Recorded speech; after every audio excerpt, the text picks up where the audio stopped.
This is Chargers Unleashed podcast. Here are your hosts, Dan Wolkenstein and Jake Hefner. Welcome to a special edition of Chargers Unleashed. Now, whatever catchphrase that you can think of famous team-up groups, anything historically, where we're talking cartoons, movies, All Wings Report In, Autobots, let's roll out, Avengers Assemble, let's go Voltron Force, it's Morphin time. This is the crossover.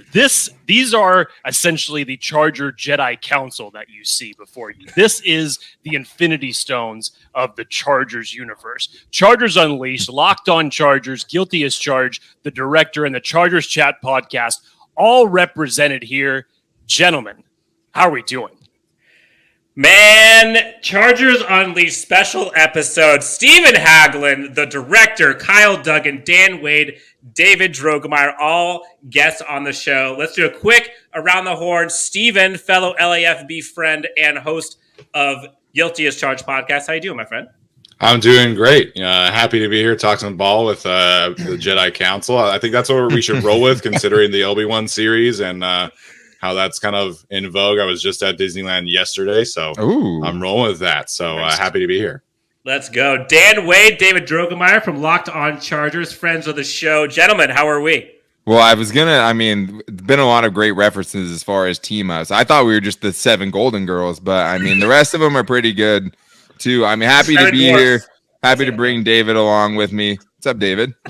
Oh, you're bringing me along. Is that what's happening here? I thought it was just going to be one of us. But yeah, of course. I don't know why they brought you in, but no, I'm just kidding. Man, it's fantastic to be here, guys, with all of these fantastic content creators that cover the Chargers. And gentlemen, this is probably the most excited I've ever been covering the Chargers, doing this 7 years. Like, this team legitimately looks for real, and I can't wait to talk about it. Let's go. All right, the director, fresh off a hype video that is second to none. Gold. Director, props to you. Congratulations on the hype video. How are you? I'm doing Kia ora, Bolt Council. Can we say that today? Kia ora, how's everybody doing? What an opener by Jake. Next time I'll just suit up in the Stormtrooper before we get on. Very exciting stuff, man. Look at all these handsome mugs, man. It's going to be a good time. Such a good company. I think we're going to have some fun discussions today, guys. Thank you for having me on here, Dan. Of course. And last but not least, from Charger Chat Podcast, Kyle Duggin. Welcome. Yeah. How are you, my friend? I'm good. I'm excited to be on here and talk to you guys. I'm getting a little bit more of a Brady Bunch feel with all the squares on here. Yeah. Is that kind of vibe? But yeah, like David said, this is the best. This is leading up to the season is unlike anything I've ever experienced. There's always that hype behind the Chargers. It seems like us as a fan base, we want that, but I think there's some more legs to it this year. So yeah, Kyle, if we were the Brady Bunch, wouldn't you be Alice then? Because isn't Alice always occupied? I'll take it. Square? Okay. Hey, we all know who's running the show in most families. I'm okay with that. Smart man. All right, so we got a ton of good stuff to get into. We got a roundtable with all these guys. I figured it might be a good time to kind of go through some of the hot button topics. Go through some key, whether it's acquisitions, some late breaking news. Obviously, we'll get into some player expectations. We'll get into some discussions around Justin Herbert, maybe who or what will be the biggest test this upcoming season. But let's just kind of start fresh off the clip, guys. Today, we saw some possible lightning bolt eye emojis that turned into cry emojis real quick. It looks like Oday Aboushi is not going to be a Los Angeles Charger. Steven, I know you've had a lot of discussions, lots of talks about kind of the right tackle position and where that might be changing or affecting things with him no longer in the running, it seems, to be a Los Angeles Charger. How do you foresee right tackle or offensive line playing out? Yeah, obviously after the Chargers had drafted Jamari Salyer and Zion Johnson in the draft, you kind of figured maybe there's not necessarily a spot for Oday Aboushi unless somebody else gets injured. In training camp, and I guess that theoretically could still happen. Obviously, you're not rooting for anything of that nature to happen at this point, but it sucks, man. I think Oday was really on pace for a career season last year. I felt like his first 4 games and the way that he was playing was at the very least on par with Matt Feiler, and we all hold Matt Feiler in such high regard. And Oday bringing that value, bringing that tenacity. I think really just changed the team and the makeup of that offensive line. So we'll see. The team is all aboard the Trey Pipkins, Storm Norton competition train. I could not disagree with that approach more. But I think the Chargers at the other 4 spots are set up very, very nicely. It's just they have that 1 weak spot. At right tackle, and Daniel Popper has kind of said, if you just have the 1 weak spot, you can kind of divert all your attention to helping that 1 weak spot. I'm just of the belief that you don't have to settle for that kind of approach, and I think there are better options out there. Even still, there's like a Darrell Williams kind of player out there, kick Matt Feiler out there, and you start to the 2 rookies or Brendan Hymas at guard.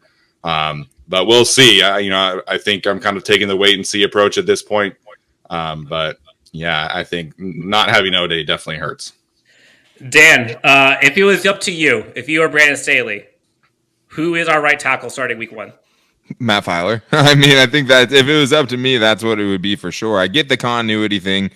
And I think you look back to last year, right? I mean, you could argue going into last year, theoretically, they didn't have a single hole on their offensive line, right? Because you had Brian Bulaga, theoretically, of course, right? You had O'Day, you had Matt Feiler, Corey Linsley, Rashawn Slater. But look how quickly that fell apart, right? And then just like that, you're missing 2 spots on that starting offensive line. So I do think the depth that they brought in does help, especially on the interior, because we know how bone dry that cabinet was. But I still think, the best option is Matt Feiler. I think the only thing you can really hope for, because you hope Trey Pipkins wins it, right? And can go out there and be great. And you can see what he did over a 2-game sample size last year over an entire season. I think the problem that most Charger fans are having with this is having all of your eggs in that basket. Having all of your eggs in the Brian Bulaga basket last year and knowing what was behind him, even given his injury history, right? So I think you just have to hope that the red button is still out in Brandon Staley's office, that if they have to press it, they're willing to if they see how that Trey Pipkins, Storm Norton situation is unfolding. Director, if it's not going to be Matt Feiler and it's not someone else who's not on this team yet, who is it going to be for you if it's not Matt Feiler? It's kind of crazy because I still do think that there is a reality where Trey Pipkins could be the guy, right? And I feel like I'm willing to see how that plays out. But at the same time, when Dan said Matt Feiler, I think all of us grinned, and nodded our heads. I think it's kind of the consensus opinion. Like, Matt Feiler's got the experience. Dude was a stud in Pittsburgh when playing the position. I see no reason why not to do that. You could technically start testing things out with Jamari Sawyer, maybe one of these other guards / tackles. But at the same time, it seems really obvious to me to take the guy that's got the experience, that's put up the good production at the position. So that's kind of where I'm sitting at right now. If we decide not to get somebody via free agency or something like that. Gotcha. Now, moving on to kind of, I think now training camp, we got preseason, it's about to get full swing, about to see camp battles galore. Everyone usually has a player that comes out of nowhere, right? You have Austin Ekeler, who made a name for himself. You've got Austin Prohl, who was putting a bunch of stuff out there before he got cut. Then surprises like a Jermaine, like a Tyron Johnson, who everybody was loving as wide receiver 3, he gets cut. So we'll kind of go around the horn. I'll start with you, Kyle. Like, in terms of preseason training camp, what are some either like predictions for you or maybe a surprise player that you think might kind of come out of the woodwork to kind of surprise some of the Chargers fans? Yeah, I have been stuck on this. It's not necessarily an undrafted guy, but Alex Horvath, the fullback. I look at our team and how built we are. I don't know if an undrafted guy is going to come in and have that immediate impact at a huge impact position like a running back or a wide receiver or a right tackle. Sure. But I think an undrafted guy or a later in the round drafted guy like Horvath could come in and have immediate impact on special teams. It's something that we all know has been a big weakness for the Chargers. And something that needs to be addressed. Also adding depth, obviously. I think that's a fun competition too, with Gabe Neighbors and Horvath back there battling it out. And you don't have the Steven Anderson to be able to step in and take over when Gabe is not able to make it happen. So I'm really intrigued by that pickup to see. I think he could have big time impact on the Chargers this season immediately. Jake, diamond in the rough. Who would be your guy this season for offseason, either prediction of someone who makes a team or someone who's going to light it up that maybe people aren't expecting? I'm really intrigued, obviously, from from the JT Wood selection, because I think that that's just going to make this defense so multiple. You've heard Daniel Jeremiah talk about it so many times. You've heard, obviously, Daniel Popper talk about it. What he can bring to the table, even early on in his career, the reason that they went out and got him is because this is your chess piece to now help Derwin James move around the defense, make him more free, get him back to the 2018 form that we saw him where he was just moving all around the field. So I think when you pair him and the formations with him and Nas back there, I'm really intrigued to see what that is going to look like. Obviously, the ball hawk skills have been on prime display during his time in Baylor, and I think that's one to really watch out for. Mr. Droegemeier, what say you?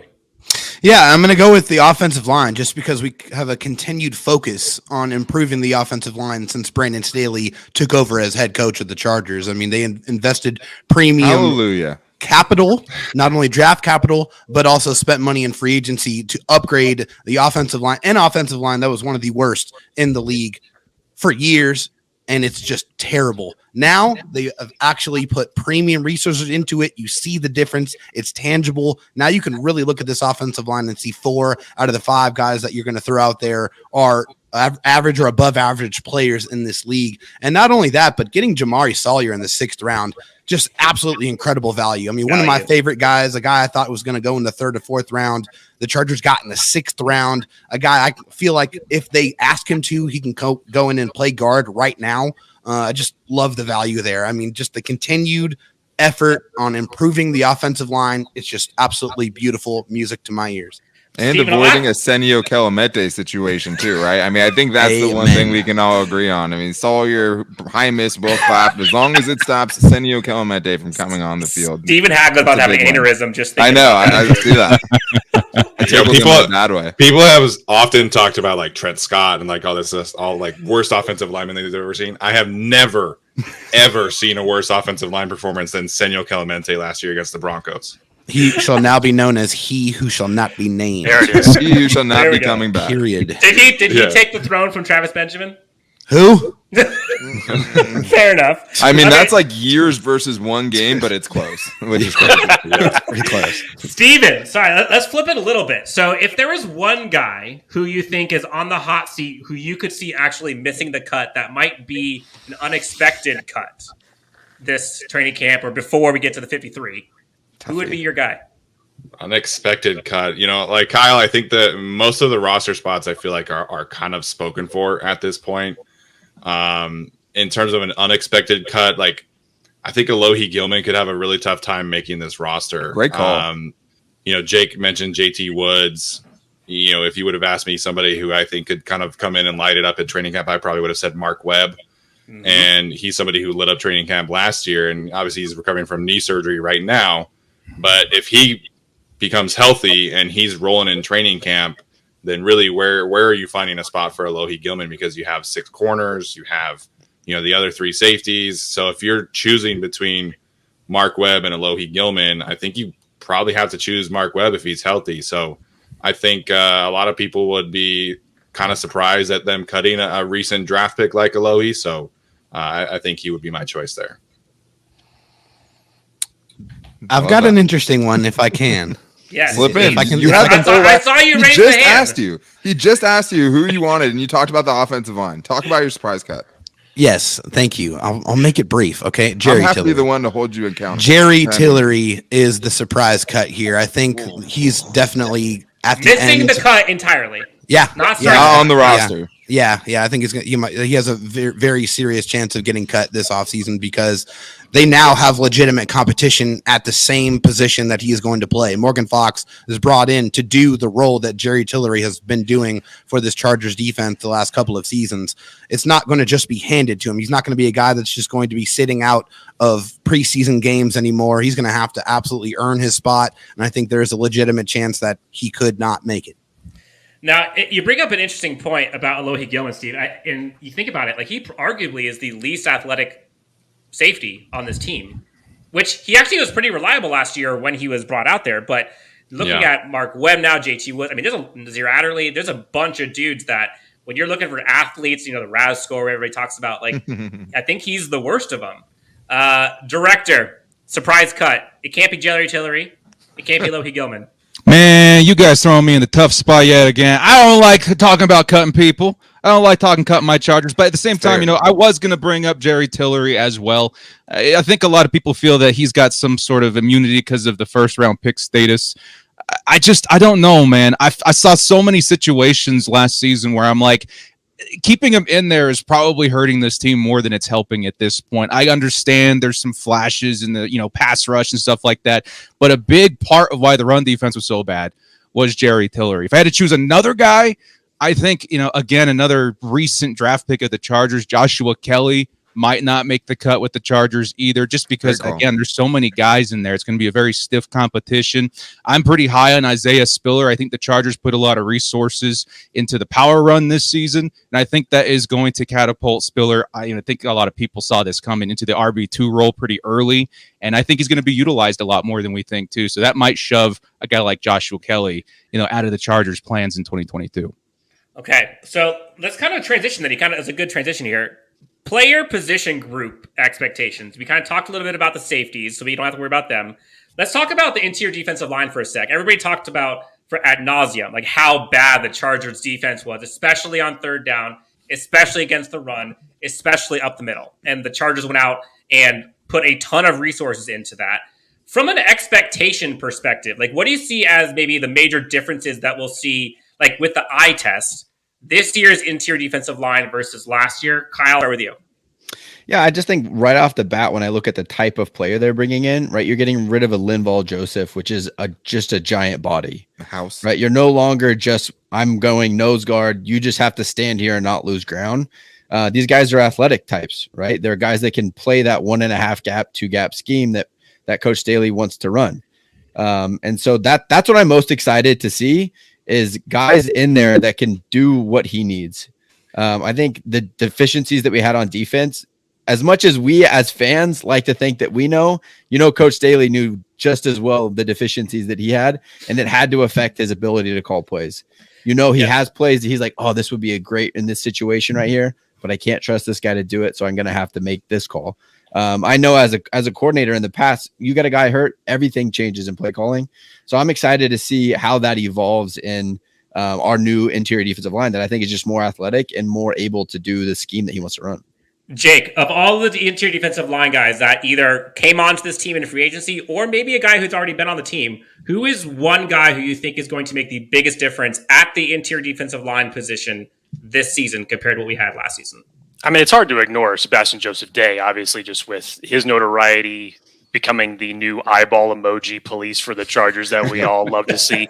I think you got to look at Austin Johnson a little bit. I don't think that we're talking about him enough just in terms of, him being more of just that lower level signee that I just don't think is getting enough love. I think for what he did for the Giants and what he's done thus far in the NFL, and when you really break down his scores, what he's done against the run, I think when you pair him alongside a guy like Sebastian Joseph-Day and then put that in between a Joey Bosa and a Khalil Mack, I think that as far as your formidable starting offensive line, especially when we were talking about stopping the run and all of the trials and tribulations that the Chargers defense had to go through on that last year, I think that's one that we should be giving just a little bit more notoriety to. Sticking with the interior defensive line, Dan Wade, coming to you. In terms of the group, how many interior defensive linemen are you keeping on this roster? And who's the odd man or men out?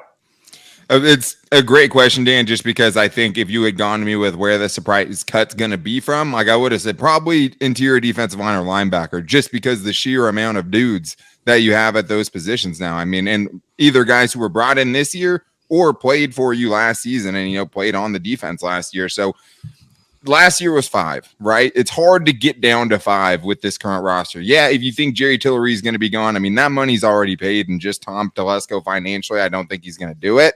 And obviously the affinity that he's shown for his first round picks, and wanting that to work out. I think it's 6. I think it ends up looking like this. I think you have Morgan Fox and Jerry Tillery as that, 3 technique kind of player, 4-eye guy. And then I think you have the rest of the stuffing guys like Sebastian Joseph-Day, Austin Johnson. And then you get to their backups. I mean, it's hard for me to think Christian Covington isn't going to make the team just because they just brought him in.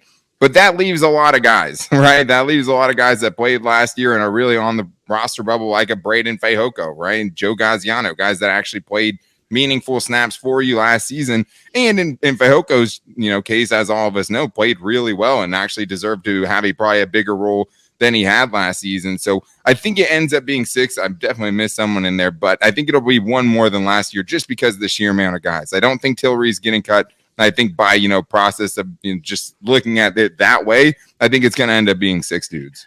Steven, I know you love talking about the trench game. Do you agree? Is there anybody there that you would see differently not making the team? Yeah, first of all, I agree. It definitely should be 6. I think if you look at, the kind of issues that they had at the start of the season, and obviously choosing Eric Banks over the other guys was a freaking disaster. Was a choice, yeah. It was certainly a choice. It certainly qualifies as a decision.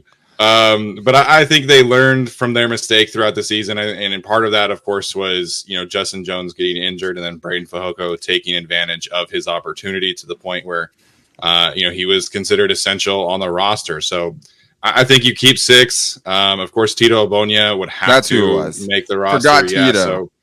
So, I frankly do not see them cutting Jerry Tillery. We heard from somebody inside the building, and we've talked about this on the show, that he was kind of considered the golden boy by the coaching staff included. So I would be very surprised if Jerry Tillery were off this team. So I think for me, you have Sebastian Joseph-Day, Austin Johnson, Tito Bonia, Jerry Tillery, Morgan Fox as locks.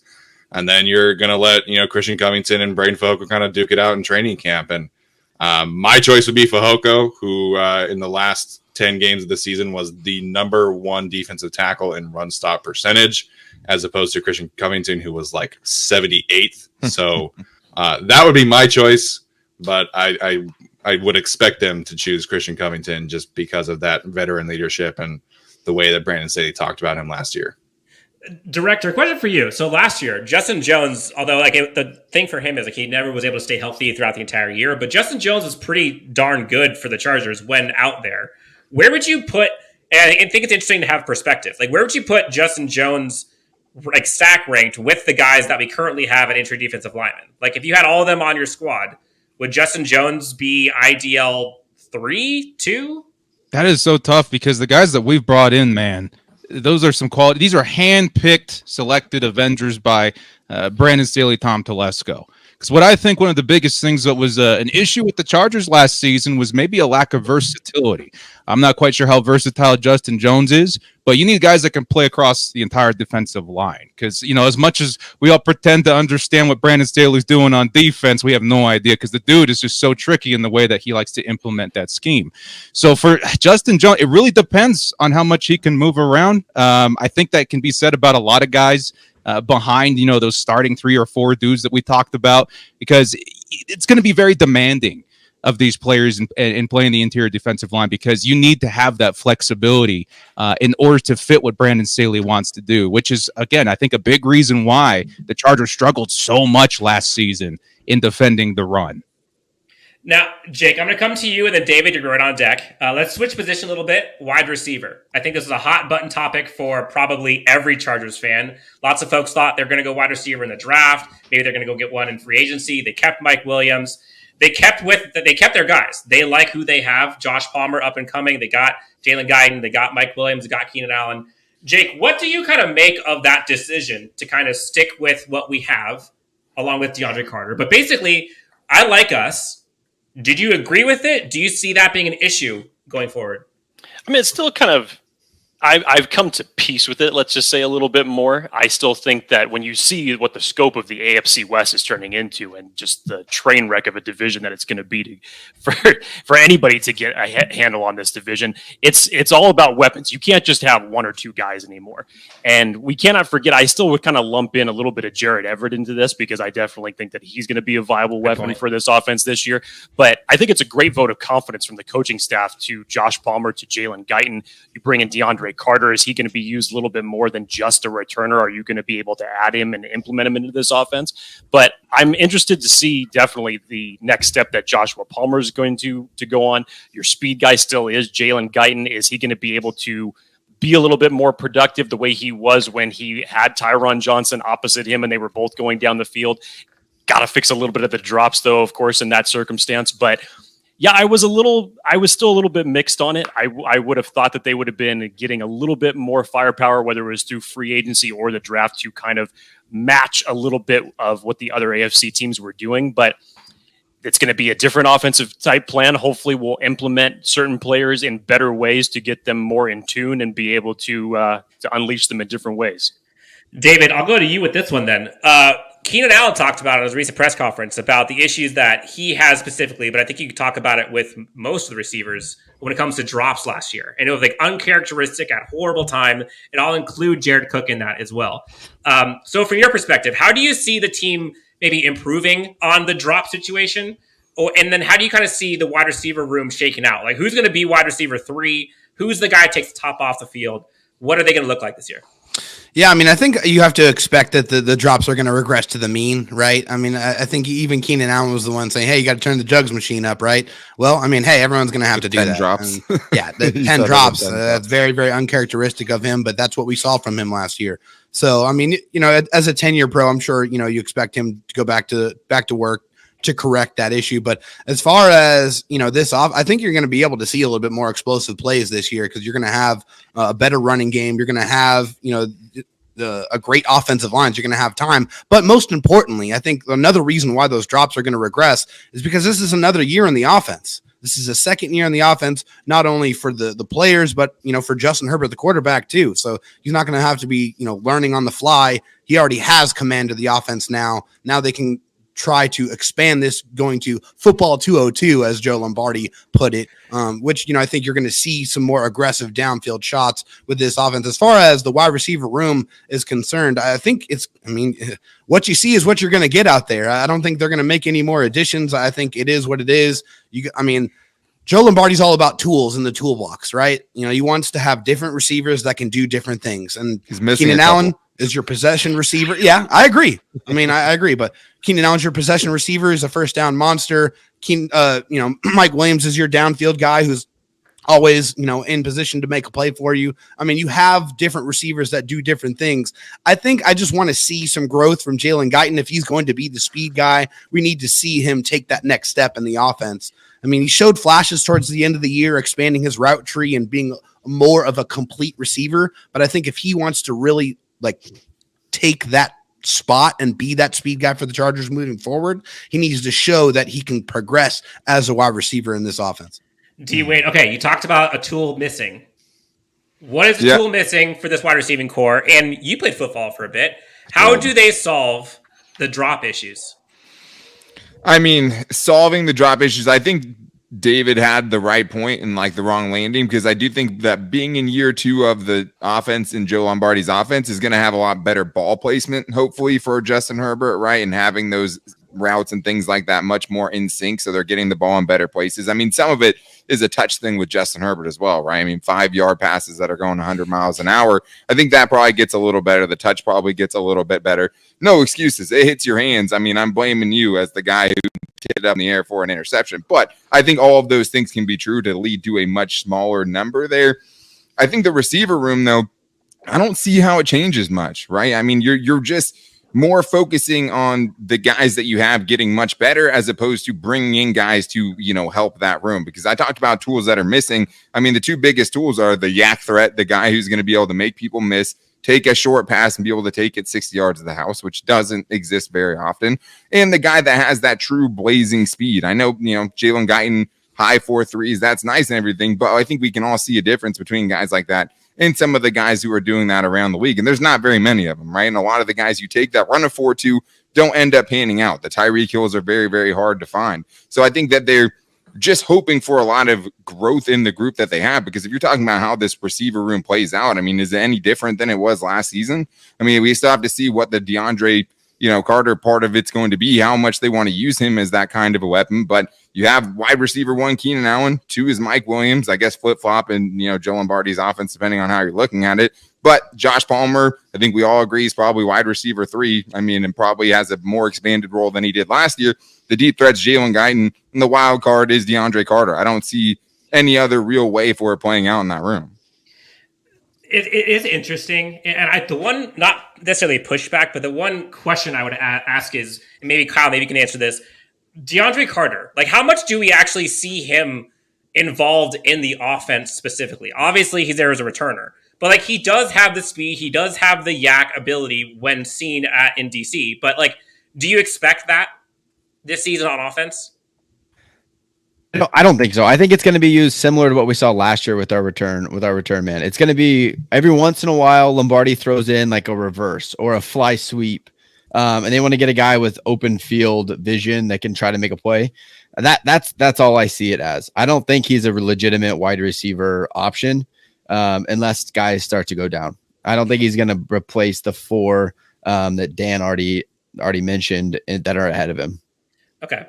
Haglund, let's go to you on the next one. Everyone knows about the issues the Chargers have had at linebacker for the last few years. Not necessarily much better. They did add some depth there. They got Kyle Van Noy, they got Troy Reader. They're bringing back Drew Tranquil. They're bringing back Kenneth Murray, although he's come back from injury. How do you kind of foresee the linebacking crew makeup as we get to week 1? Like, what is that crew going to look like? How many are we going to see on the field? Like, is it really an issue, or is it less because of how many we're actually going to see play on Sundays?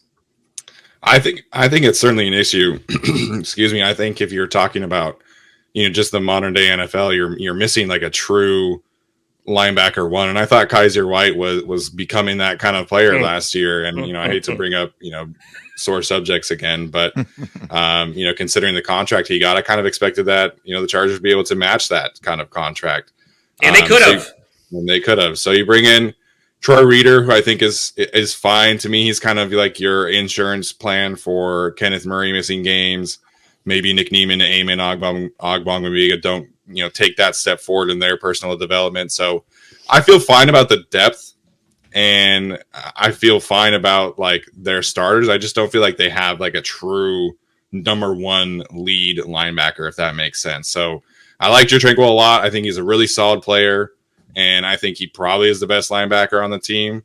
But I just kind of question the ceiling of this unit. And again, Brandon Staley took Troy Reader and scraps in 2020 and had the number 1 defense in the NFL. So, that kind of speaks to where Staley views the position. And, maybe we see more of those 5-man, 1 linebacker fronts that we saw in 2020, which I think is certainly a possibility with, all the defensive line units that the Chargers have made. So I feel, like I said, okay about the depth, but I don't see like a true number 1 option in this room by any means. And, Kenneth Murray obviously has the ceiling there, but really, when are we seeing Kenneth Murray? I feel like is one of the bigger question marks in training camp, because Brandon Staley said he should be ready, but what does that mean? Is he running? Is he hitting? Is he able to play week 1? Is he playing in week 8? So I think Kenneth Murray's health is kind of one of the top 2 or 3 question marks I have heading into training camp. Now, it's interesting to see the linebacking core shape into what it was last year to this year. And everyone knows about Kaiser White and the hope that he was coming back. And to see the contract, you're like, oh, my goodness.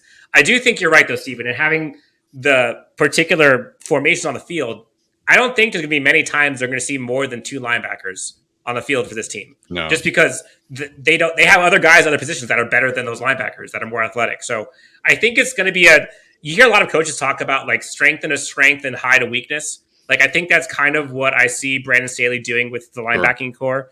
Let's get into an interesting topic. So everybody's talking about, phenom, Justin Herbert. Second year went crazy after his rookie of the year campaign. Year 3, everyone's talking about like him possibly being MVP candidate. Let's start with you, Jake. Justin Herbert, statistically, do you see him having a better year in 2022 than 2021? And if that's the case, is that necessarily a bad thing? I don't think it's necessarily a bad thing if he's not able to eclipse it. I mean, again, it's what a phenomenal first 2 years that he has had underneath his belt, and to see what he did last year, given the circumstances. I mean, you think about what the stats would have been like if the Chargers didn't lead the league in drops, how much better it would have been. It may not be the worst thing in the world if he is not able to match or eclipse that. Because to me, I would hope that they're putting him in a situation to where he's not having to play catch-up football, which means your defense is playing better. You're not having to play Superman, which means your receivers are catching the ball and being able to progress downfield a little bit more. And how about your running game being able to sustain? You get a little bit more of a two-headed monster now with Isaiah Spiller to pair with Austin Ekeler. So if you can make it, you've heard Brandon Staley talk about this so far in RTAs as far as being a complete team. If you can make this a team to where Justin Herbert is not necessarily have to be the guy that bails you out, even though it's great when he does, and obviously he's the only guy that can truly do that. But if you can make this team that multiple to where you can give Justin Herbert every opportunity from a defensive taking it away, giving it back to the offense, your running game being able to just grind out those tough games at the end and take the game over, that's productive football. That is what's going to win you games in the playoffs. So, no, I don't necessarily think it's a bad thing if Justin Herbert is not able to get back to those numbers again. Director, do you see Justin Herbert having a better 2022 season than his second year?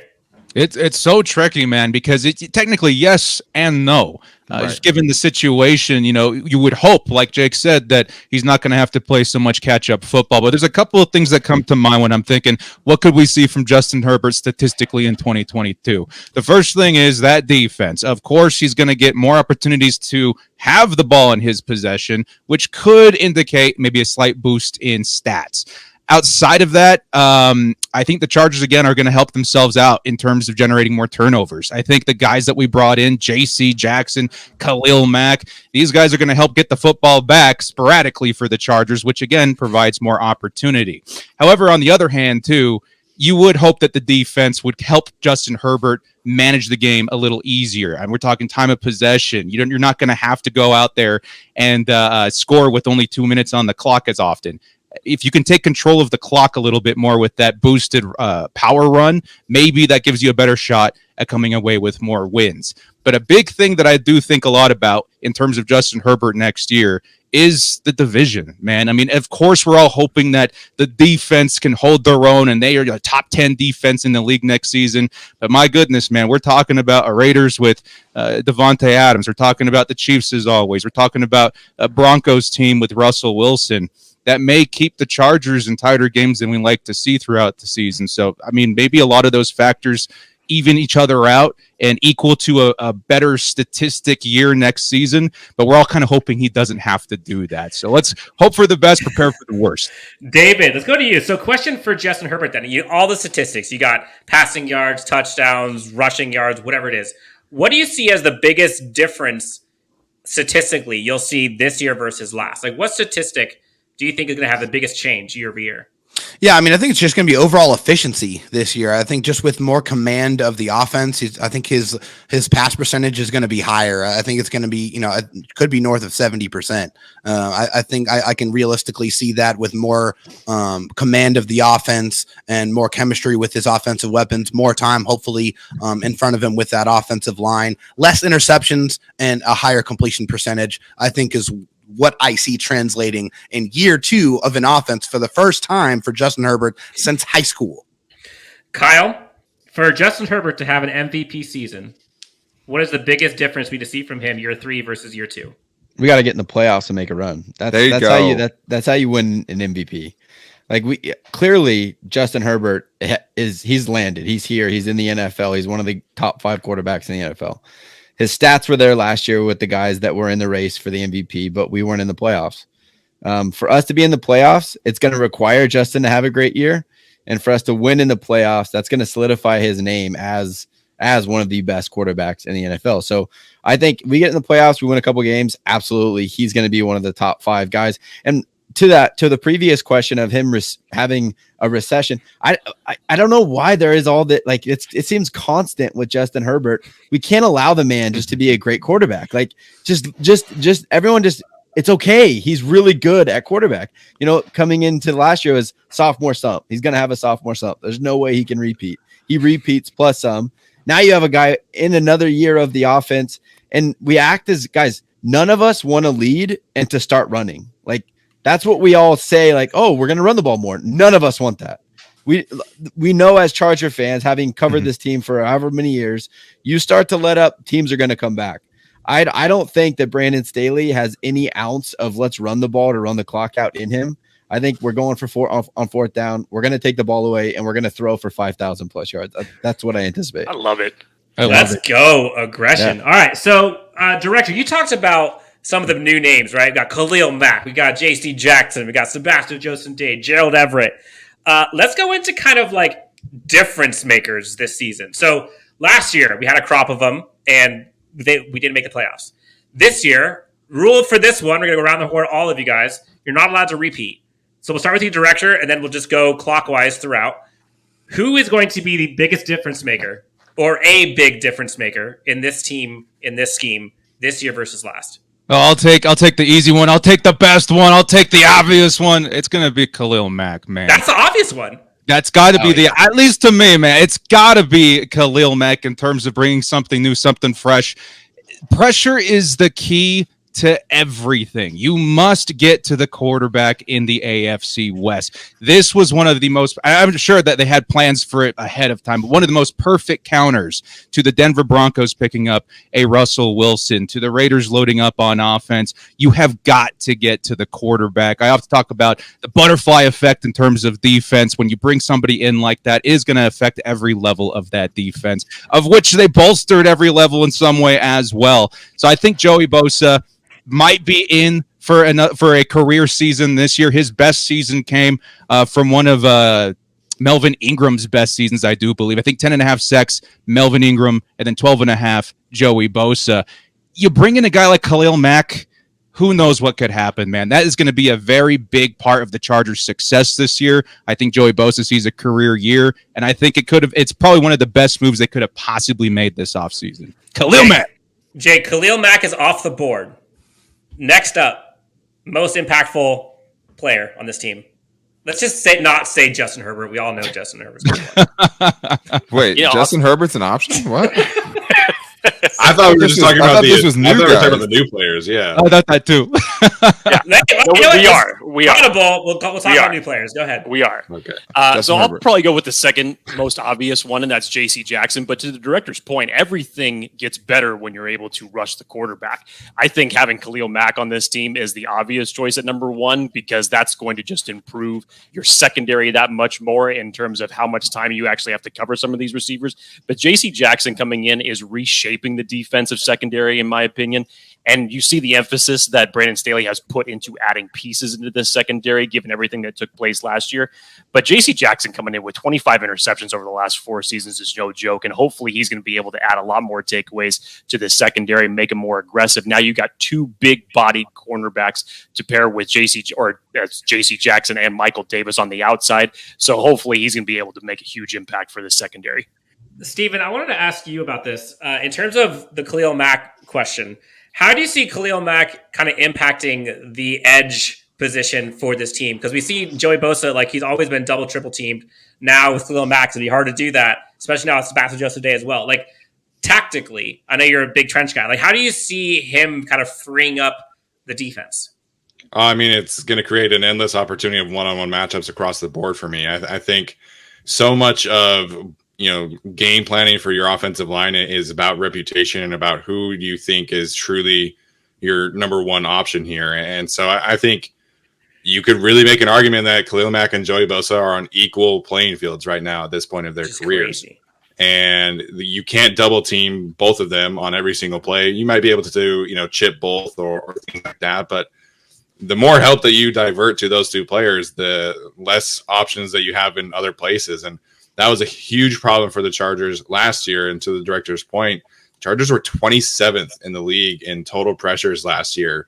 And Uchenna Nwosu was fine. Like he was a good number 2 option, but they didn't have anybody else that could take advantage of those number 1 opportunities. And even Sebastian Joseph-Day, who last season he only played in 7 games, but 15 total pressures, 3 sacks as a nose tackle in 7 games. So they've improved across the board in the pass rush, and Khalil Mack is going to give all of those guys one-on-one opportunities. It gives you more versatility. And I think just like the sheer presence and attitude that he's going to bring to this defensive line cannot be overstated. David, we got Khalil Mack off the board, J.C. Jackson off the board. What say you? Biggest difference maker added to this team. And again, we got the draft guys too, not just the guys. Don't screw me, David. yeah. I'm definitely going to say. You eyeball my piece, what you said? Well, I mean, honestly, I thought that was Steven saying Sebastian Joseph-Day, so I'm going to go ahead and take that one. Thank you very much. Sebastian Joseph-Day just transforms the run defense, which we all know was the Chargers' biggest Achilles heel last year. The teams knew going in against the Chargers that they were going to be able to run the ball. They ran the ball, and then they laughed at the Chargers because they knew the Chargers couldn't stop them. And that was Burkhead laughed all the way to the bank. After game after game. Don't bring that up, Jake. Don't talk about that name. We don't talk about Bruno. Improving the run defense is going to make everything better because Brandon Staley, you saw in just very few opportunities him being able to just deploy those exotic blitz packages on those third and long situations. That's when they really got pressure very, very effectively almost every single time they threw those packages out there. What was the problem? They were never in third and long situations to be able to deploy those packages. With them being able to stop the run on early downs in much large part because of Sebastian Joseph-Day's presence, it is going to allow this defense to be more multiple and much more effective rushing the passer. So solving the run defense is going to unlock so many more possibilities for every level of this Chargers defense, and I can't wait to see it. Dan, a lot of guys still on the board. Who's that for you? Justin Herbert. We took that one. No, I like what David said too, and I think the other thing adding on to that is first of all, they didn't expect him to do it by himself, right? It's him plus Austin Johnson plus Morgan Fox a little bit plus Tito Abonia, but hopefully how much that improves your linebacking core, having those dudes in front of them to free things up, because the average depth of tackle for this linebacking core last year, outside of Kazir White, who was in the 3s, was like 6+, near the bottom of the league. So I love that pick by David, and I think that's going to help everybody, like you said. But for me, I struggle with this one because I think Bryce Callahan, Kyle Van Noy, if they're playing at their apex, if we're seeing them play the best that they've ever played at the height of their powers, I think it's one of those two dudes.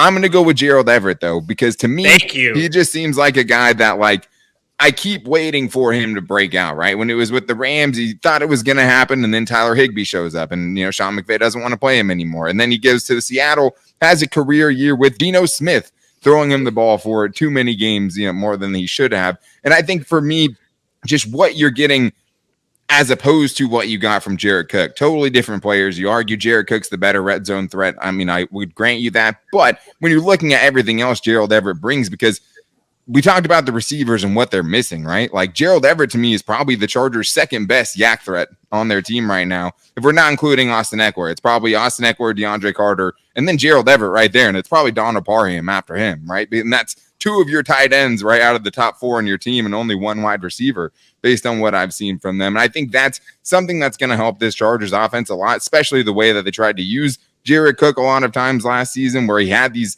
big open spaces to run. And I think it really inflated what his yak numbers were last year, because if you look at his yards after catch per reception, him and Jared Cook were very close. And you're like, how does that happen? Well, first of all, it's the average depth of target has a big part to do with it.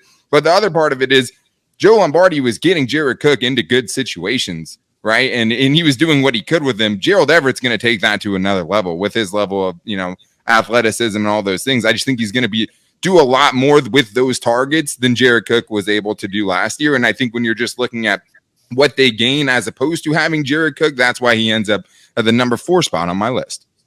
Steven, a lot of guys on the board. Your number one pick is still here. I cannot believe that he has not gotten picked yet. Yeah, I think for me, if I were first, I probably would have said Khalil Mack, or second, J.C. Jackson. But for me, after those two, it is Zion Johnson and what he's able to I do. didn't think of rookies. Good call. I mean, Dan said rookies like right before you started talking, man. Yeah, I changed my pick. Go ahead, Steven. I love Zion Johnson. Yeah, I mean, I love Zion Johnson, man, and he was one of my top choices for the 17th pick, and obviously I was super excited to add him. And I think if you're talking about the best case scenario for Zion right away, it's him being an upgrade over what we saw from Ode Abushi. If you're talking about his worst case, which is pretty incredible. If we're talking about his worst case, it's that he's playing at the same level of Ode Abushi in my mind. And True Media tracks pass blocking reps and run blocking reps as wins and losses, right? And blown block rate is something that they are really big on. And Zion Johnson's blown block rate last year at Boston College was 0.3. Ridiculous. Meaning his win percentage was 97.7. And you look at Wouldn't that be 99.7. 99.7. Jesus Christ. Look at me lowballing my guy. My goodness. Shame on me. Big Trevor Penning guy over here. You talk about blown block rate, it was much higher for Trevor Penning. But I think if Zion hits the ground running in his best case scenario, you're talking about the Chargers having one of the top 3 interior offensive lines in the league right away. And the Tampa Bay Buccaneers probably would have been my choice last year. Ali Marpet is retired. Alex Kappa is on a different team. The Dallas Cowboys have been that. The Philadelphia Eagles could certainly have an argument there.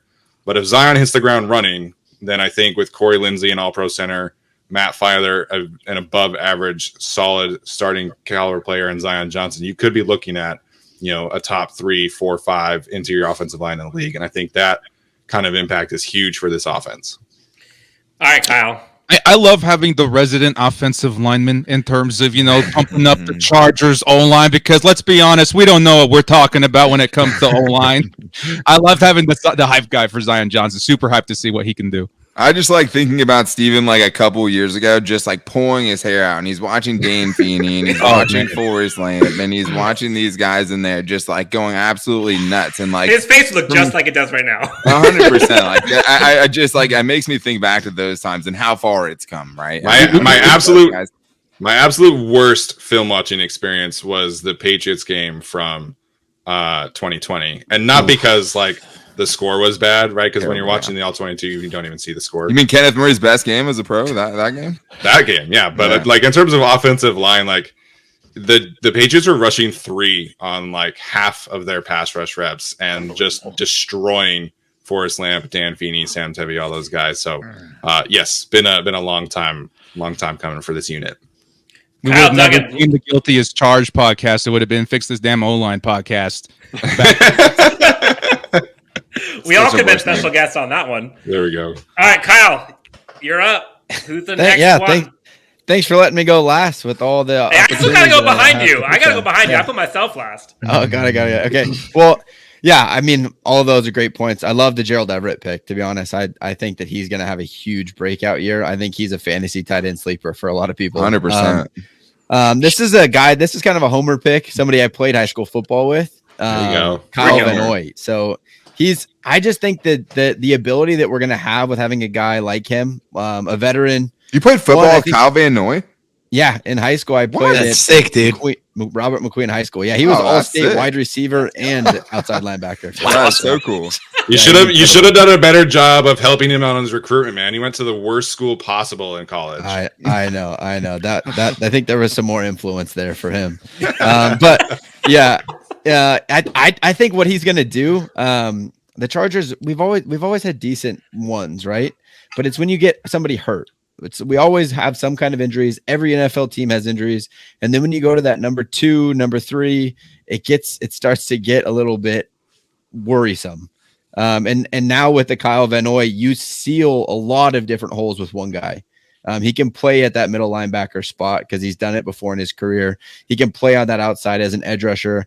I think the ability to keep Khalil Mack and Joey Bosa fresh is completely underrated. Them to be able to come in, like David said, that third down efficiency was god awful last year. How do you do better is one, putting them in third and long situations.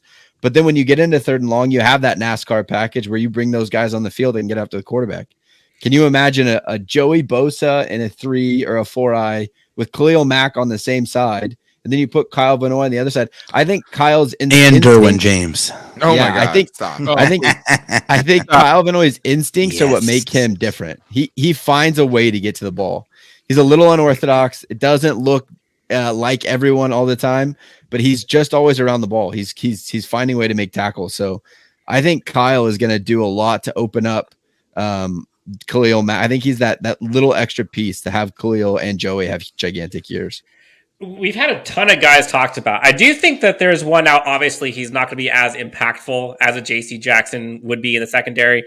But I do think that Bryce Callahan, I think, is going to be a high value addition to this team. And I think unlocks a lot of flexibility that they wouldn't have had if they didn't have him on the team. I think having him, you heard Brandon Staley talk about like them being able to be more flexible with what they do with Asante Samuel Jr. It also makes them less reliable on a Michael Davis, who didn't really have the greatest of years last year. And Bryce Callahan, when healthy, is arguably one of the best slot corners in the NFL. And so having J.C. Jackson, Bryce Callahan, along with Mike Davis, along with Asante Samuel Jr., now you're not having to worry about Tavon Campbell in a pinch being your CB2 or 3. Dude. And so Bryce Callahan, I think, brings a lot, especially just understanding of the scheme. You heard Brandon Staley kind of bring in guys at every level on this team on defense. That way they can kind of get everyone up to speed and in the right position. So I think Bryce Callahan, the other one that's kind of honorable mention would probably be Isaiah Spiller, only because how much this team was so reliant on Austin Ekeler to be Superman in that backfield. And he's just not built for that. Like he could, but you don't want him to be. And so being able to have someone that can come and actually, in theory, we haven't seen it come out, but take that RB2 spot, because if we're being honest, no one took it last year. And so Isaiah Spiller, I think, has everything in front of him to be RB2 and might be Austin Eckler's best friend. I mean, it seems like he wants it, yeah, for sure. I mean, that's a great one to put there. And I think the thing with him is like such a clear path to playing time, right? I mean, that's not something you can say about all the rookies. Like, there's some questions there, like Zion Johnson, of course, he's penciled in your starting guy, but like, look at where the bar is set, right? And you know what I mean? Like, he has every taken by this regime, unlike Josh Kelly, can definitely average probably more than 2 yards per carry, unlike Larry Roundtree last season. Like, he has such a, it's crazy that both of them were 4th round picks, right? Can we say that? Like, Josh Kelly and Isaiah Spiller, just having watched both of them come out, it's crazy that they're picked in the same round, because I just don't even think that Kelly was in the same realm of a prospect as Isaiah Spiller. So I love that call as far as like guys who could have an impact this year. I don't know if all the rookies are going to, obviously, except for Xander Horvath, but I think those two guys, I mean, Isaiah Spiller, Zion Johnson, there's such a clear path to both of those guys getting on the field early. Yeah, just really quickly, Dan. Sorry. Oh, go ahead. You know, Timo Risk pointed this out the other day that the Chargers saw 6-man boxes or fewer at the second highest rate in the league, only trailing the Chiefs.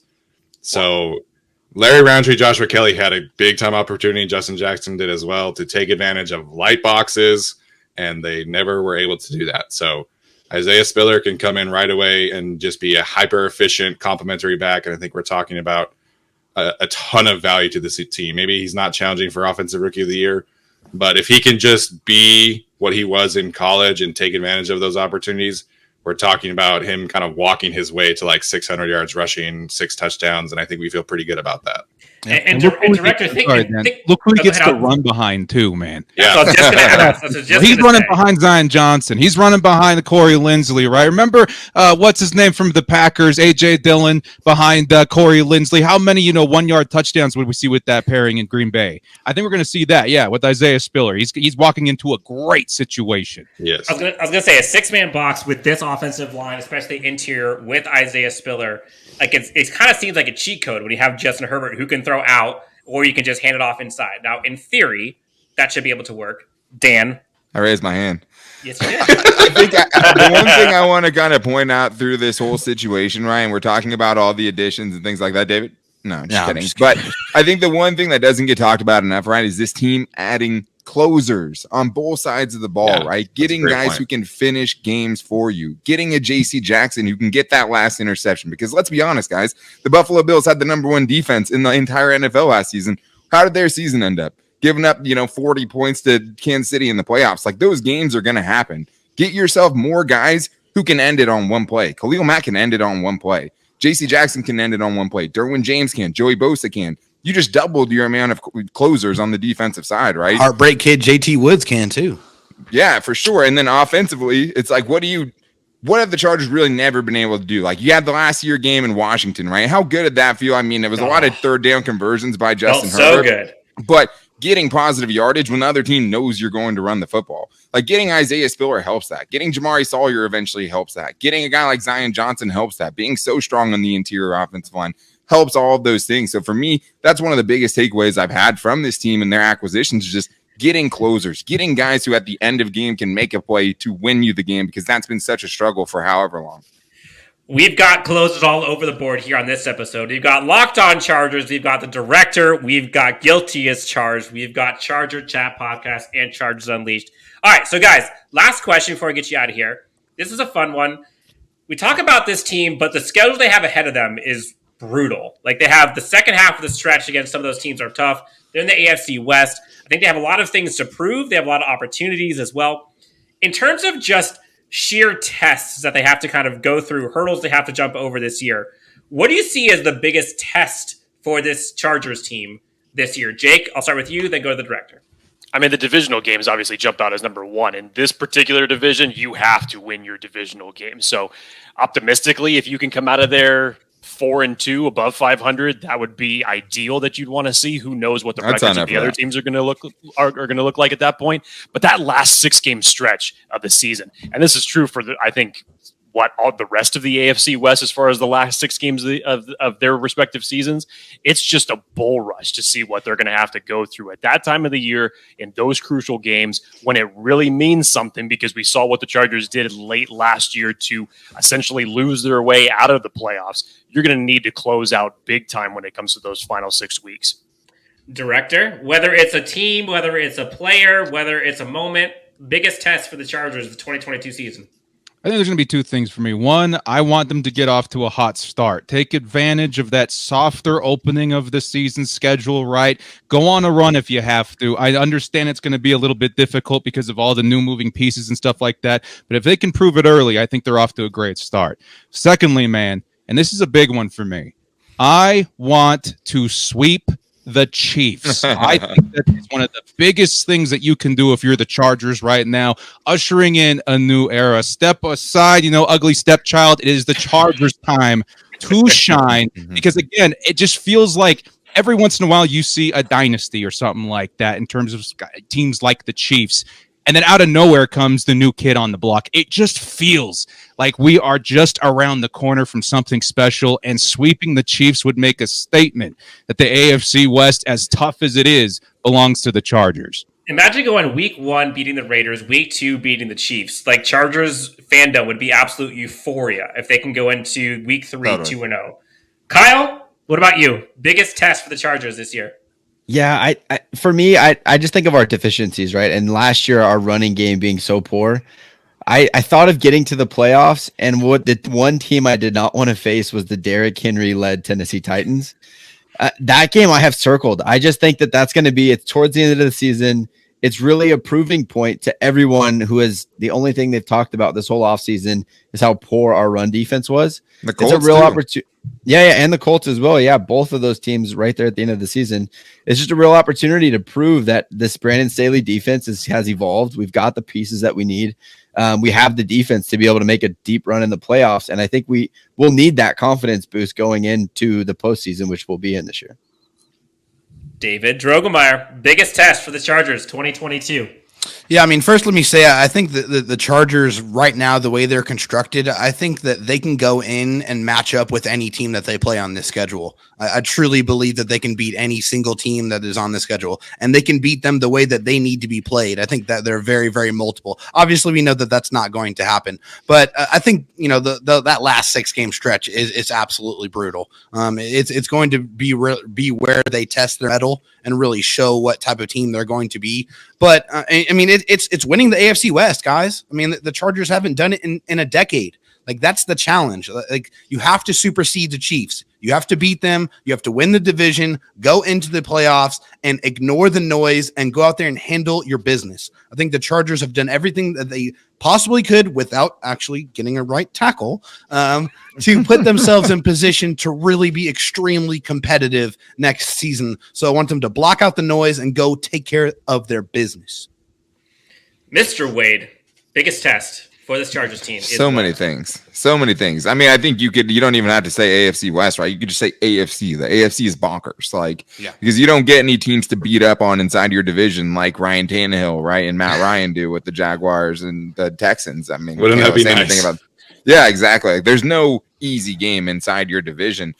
I think for me, I'm going facing the NFC West. I mean, that's not a good draw if you're talking about going last year against the NFC East. Bring the NFC East back every single day of the week. This year, you get the NFC West. You get the Rams, obviously, and that's the one I would stick with if I'm just picking one game for this season.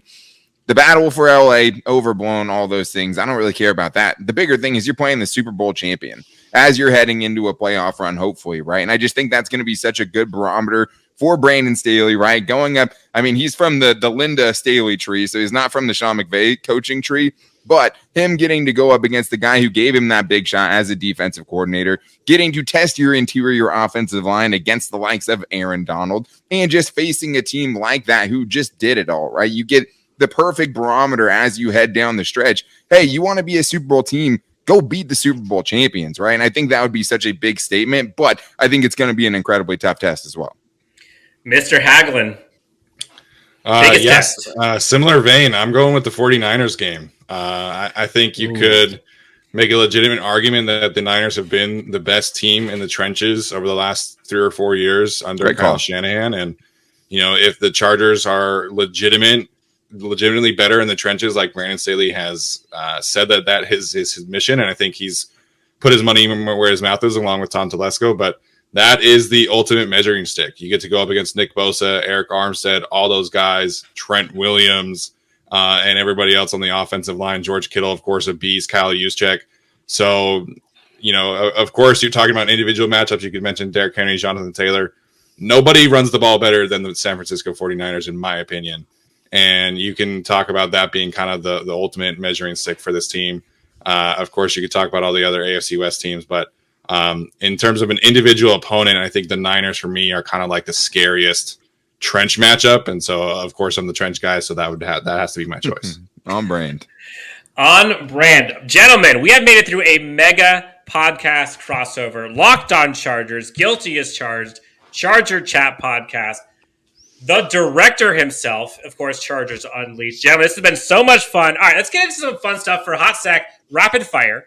Things that you are most looking forward to seeing this season, or least looking forward to season. In any particular order, it doesn't matter. I'm not going to be MC anymore. You guys throw it out. Most excited, least excited, go.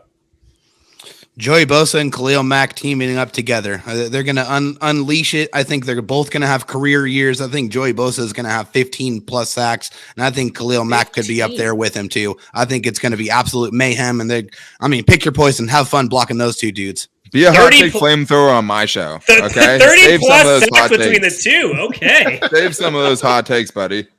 Kyle, your turn. Yeah, I'm most excited to see Thunder Alley on game days. That's what I'm looking forward to, going to the game, being with the guys, just being back around Charger football. I think everything we've talked about this episode is what I'm excited for. I'm excited. I'm also intrigued to see if our fourth down aggressive play calling sticks with how good our defense is going to be. We don't have those deficiencies you have to make up for. I wonder if we become more, hey, we can lean on the defense. So I'm excited to see what happens in year 2 of Staley, if that really is his identity or that was out of necessity. Steven, you got your finger up. What you got? I was just saying it's going to go up, man. It's not going down. It's going up. You look at Justin Herbert taking another step towards, challenging for the MVP. I think, Brandon Staley is, going to give him as many opportunities as possible. So, it's generic, right? But Justin Herbert MVP talk, man, I think it's legitimate. I think he has all the goods.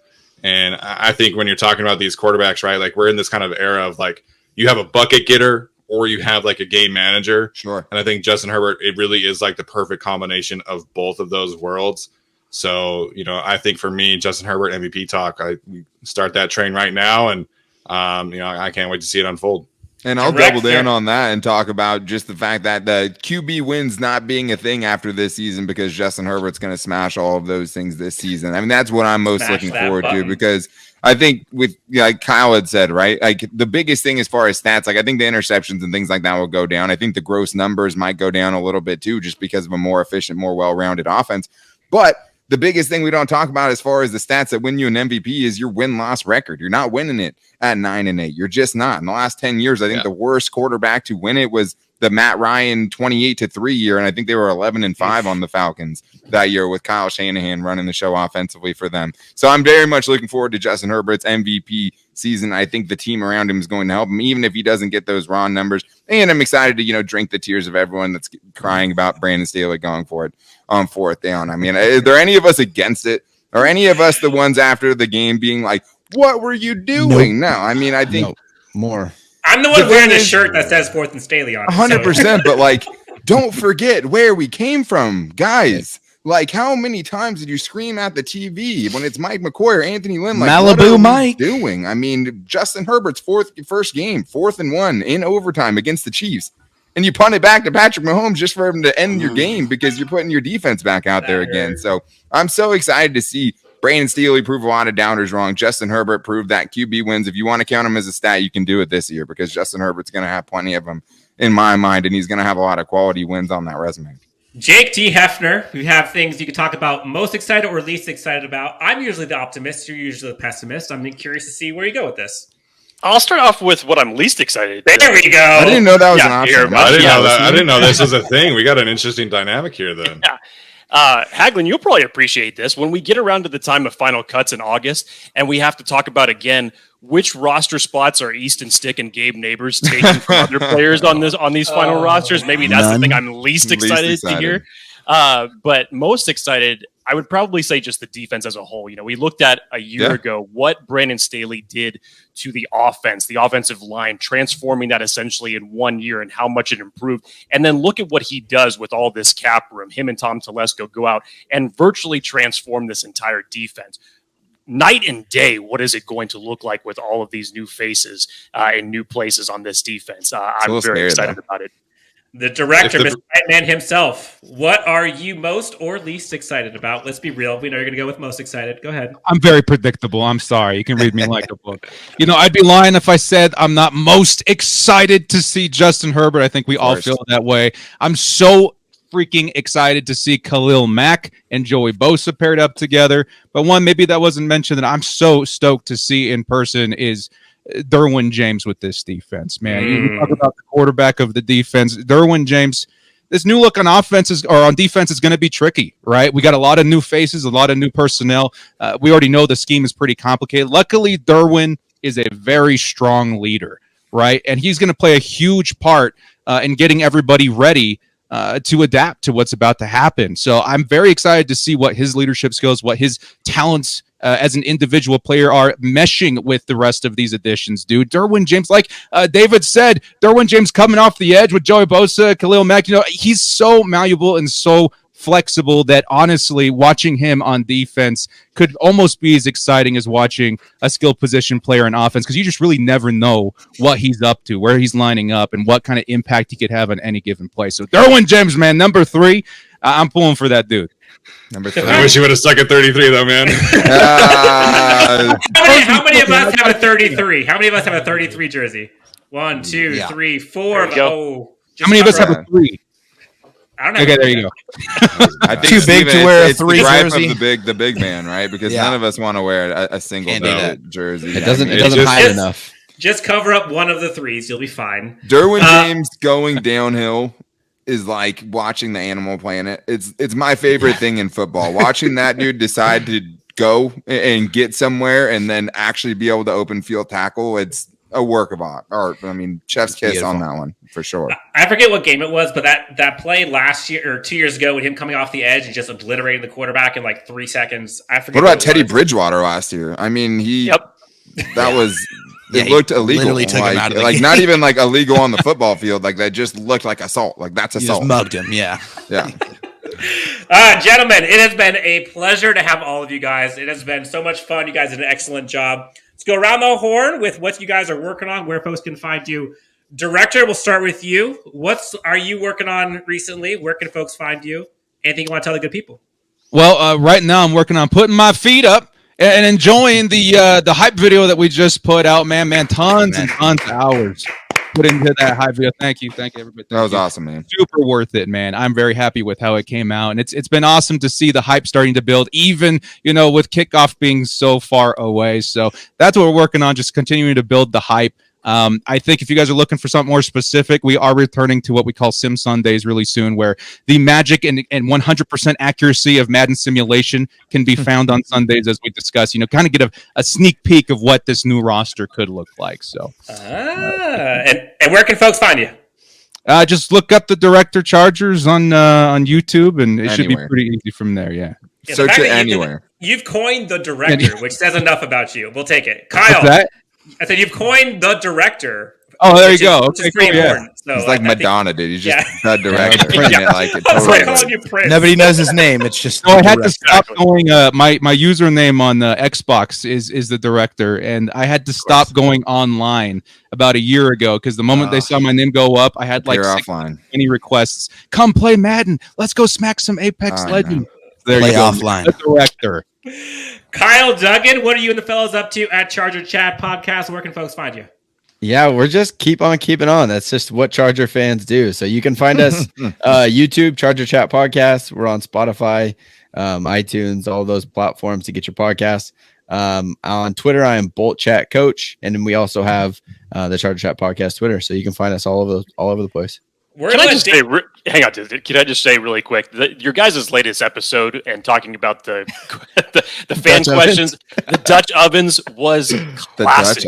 Dutch oven. Please explain. Check that out. Yeah, we do a fan we do like fan questions that people submit, Bolt questions. And one of them was, what was it? There was a scenario that like you had to, would you take a Dutch oven from every player on the team to win a Super Bowl? And my brother couldn't say 100%. yes fast enough. He couldn't do it. He couldn't say yes fast enough. He would Oh, take for it, yeah. sure. What do you think Mike Vrabel would do, dude? Come on. That's true, yeah. Oh, man. He's actually retracted that, by the way. I don't believe him. He gets retracted all he wants. Yeah. We're gonna let Dan and David duke it out for who wants to talk about their show, but we'll start with Steven. Steven, guilty as charged, LAFB. Lots of stuff you're working on. Where can folks find you? What are you doing these days? Yeah, I do, of course. I handle all the Chargers writing at LAFB, so follow us there. You guys are doing a great thing with my guy Zion Johnson this weekend, so everybody go check that out. The podcast, you can follow us at GC Podcast on any social media platform. We have a social media intern, Maddie Schmidt, who does a great job even on TikTok. So if you're into TikTok, hit us up there. I have zero control in that. I hate TikTok, but it's there if you want it. So yeah, you can find us on YouTube, Apple, Spotify, all that good stuff as well. Dan, David, fight for it. Who do you guys want to talk about? No fighting here. Go ahead, Dan. Okay. Well, we are the Daily Chargers podcast. Right now, we are down to 3 shows a week. And not that I don't love bringing you guys content every day, but let me tell you, thank you.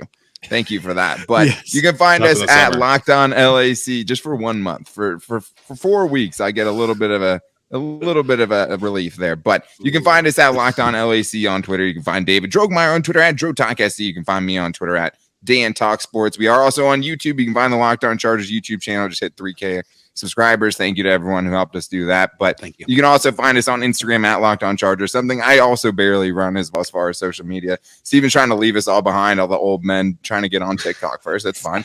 Hey, man, I had to pawn it off to somebody else, man. No, I'm not doing for it sure, myself. for sure. I didn't say, Yeah, hey, I mean, you do but it. anywhere, pretty much anywhere except for TikTok, you can find the Locked On Chargers podcast. But we love doing it, and I mean, it's every day. But I mean, there's just so much. Couldn't have picked a better year to want to talk about the Chargers every day because it seems like something's going on every single day.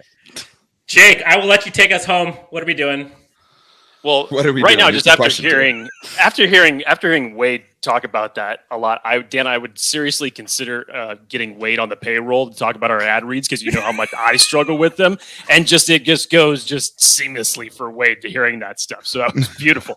But for Dan and I, obviously we have the event coming up this weekend with Zion Johnson. 50-50 Slater is out in Pasadena from 1 to 3. Make sure you guys check it out. It's going to be a lot of fun. Other than that, Dan and I are just still here. We're still here. Just It's hard to follow up the rest of the gentlemen that have been so gracious enough to come on this podcast with us. Everybody in the Chargers community, we just really appreciate every single one of you. This has been phenomenal to get all of you guys together. Appreciate every single one of you and to be part of this family. Who wants to give me my first new Thunder Alley experience? Which one of you guys is going to take me? Huh? Hey, I'm there every home game, so I can do it. All right, Dan. I've already been to the stadium with you that one time, so it's not right. quite cool. I thought like everyone would be like, I already raising their did. hand, You know, let me do it. Our whole podcast will be there week 1. So if you come in for the Raider game, we'll show you around. For sure. I mean, there just wasn't a lot of activity once I said that. I mean, I thought there'd be a competition. You guys would start bartering, start trading things. Dan thinks he's big time. No, I haven't gone since. I mean, I used to go Thunder Alley's a lot more than just the last couple of years. I've been to Thunder Alley. I haven't been to the new SoFi Stadium Thunder Alley, so I'll be checking that out for the first time. Hopefully we can all meet up because I've met Dan in real life. I've met David like once in real life, and that's pretty much it. Wait, seriously? You guys have been podcasting We've met forever? 3 times. 3 times. 3 times. Dude, I He used to lives do in Texas. He lives in in Texas. Australia, and we even met up. Yeah. But yeah, he lives in Texas. Don't go to Texas. I mean, that's Moral of the story: don't go to Texas. What's your gas prices again? No, I'm just kidding. Oh, too soon. What's your Too plane soon. prices? For the only time you see me is you Super flying cheap. out here to see it. Yeah, I will say, funny story. Last time Dan and I were at SoFi before the season started, we went and did the tour, and I legit almost like tore my ACL. I think I pulled my hamstring. I was like so out of shape trying to catch. I hope all that. those videos are burned. By the way, Oh, we have them. Those- I have them. Oh no! Oh no. Delete.